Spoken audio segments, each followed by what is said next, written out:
Sentries are down. Hello YouTube, this is Berserk, and I'm here playing demo, and this is going to be how to demo. Always joining me, this is Ray. Yeah, what's up, guys? He will be demonstrating more of the demo knight, which is a completely separate class in most people's opinions.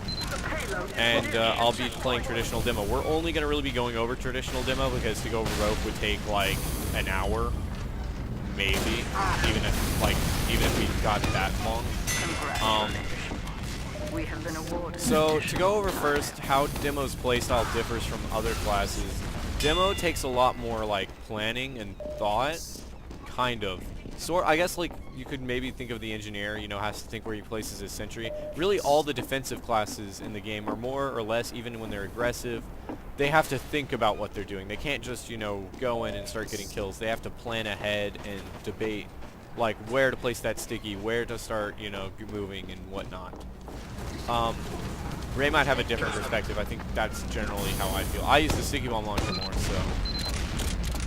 Well, I mean, even when I'm using my pipe bomb launcher, I tend to have to think where everything's going on before I actually can do anything. Yeah. But like, I mean, the demo and soldier sort of play similar because I mean they both kind of have the ability to just kind of push people around, at least threaten a huge amount of area. Yeah. Yeah. But the main difference between the demo and soldier is that the soldier is more of like a straightforward type of thing, where the demo is more of a kind of have to think a bit more about where you're planning on going, which is why the demo is considered like pro soldier by most people, though I would disagree.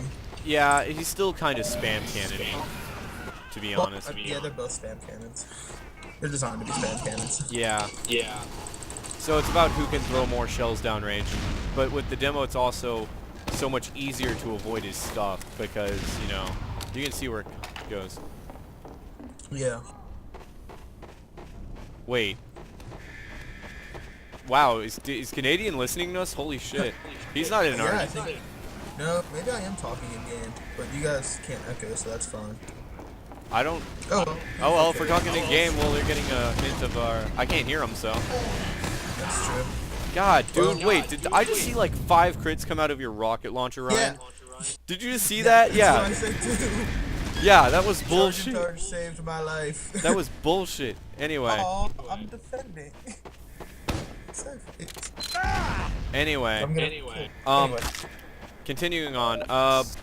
Normally, we have different opinions on this. I think the grenade launcher needs to be used more at close range because it has an instant priming time, whereas it tends to be used to deal with situations that arise like at the moment that you can't really plan for. It's your get out of jail free card, really. You know, you use it if you can't plan for something, really. Like the scout that pops up in your face. You don't have stickies ready for him, so you bust out your grenade launcher and shoot him. And that's why it has a faster fire rate, but also a longer like kind of reload and a much like lower ammo count. How do you feel about that? I would say you have to use your grenade launcher at longer ranges because your pipe bomb launcher should be stayed out for traps and stuff, and I guess it does take a longer prime time. I mean, honestly, the grenade launcher has a butter zone at about a mid-range. Yeah, I mean mid to close range, I would say for the grenade launcher. You know, really, if I'm getting into like close battles, I'll usually pull out the good old bottle in order to, you know, so, that type of thing. I mean, I guess, is there really any other nuances of the demo class we're missing? What? Any other nuances of the demo class we're missing here? I think that kind of covers most of the basics of playing a demo. Yeah, his bottle, when it's broken, does not deal any more damage than when it's not. Yeah, it really doesn't. However, when the Yule Pool Cabber is broken, it deals far less damage than when it, you know... Yes. Okay, so why don't we get into the weapons why don't we list the weapons first that actually pertain to the demo, because he has a lot of bullshit weapons. No, he has a lot of weapons, but not all bullshit. So, the demo is currently holding the second highest amount of weapons, actually. Who beats him? I think the soldier actually has the most. Oh, 1 second. I just actually showed something that we didn't talk about. Using the grenade launcher like you're an artillery, it's actually really effective.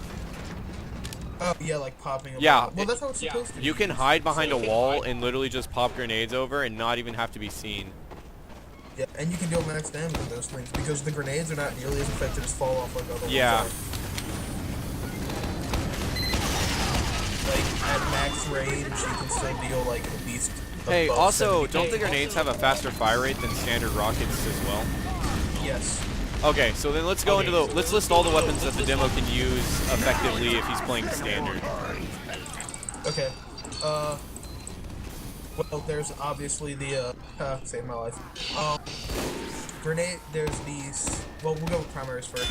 There's the rocket mode, which is the direct hit grenade launcher for the demo. It's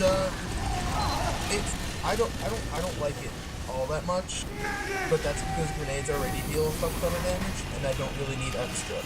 Yeah. I prefer to have 2 extra shots as opposed to 2 less shots for more damage. Yeah.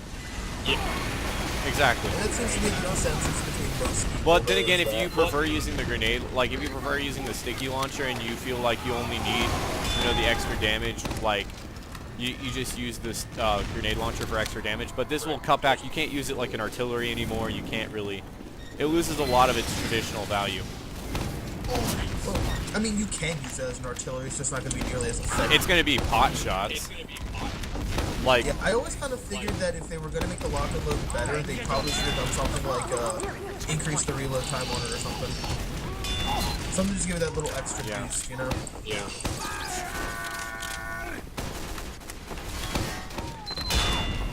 Kind of how they did with the direct hit, giving it like that extra mini crit damage if you pop someone in the air or something. yeah. Okay, and then so the sticky launcher.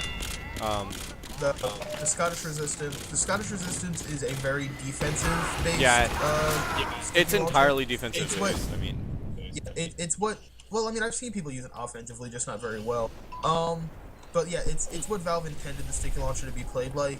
Yeah, the sticky launcher is more into a rocket, like a more controlled rocket launcher. Yeah, very much. But the main thing with the Scottish Resistance is that oh crap, I can't concentrate. Anyway. With that heavy in your face? Scottish Resistance, yeah. Oh wow, is their entire team going heavy now?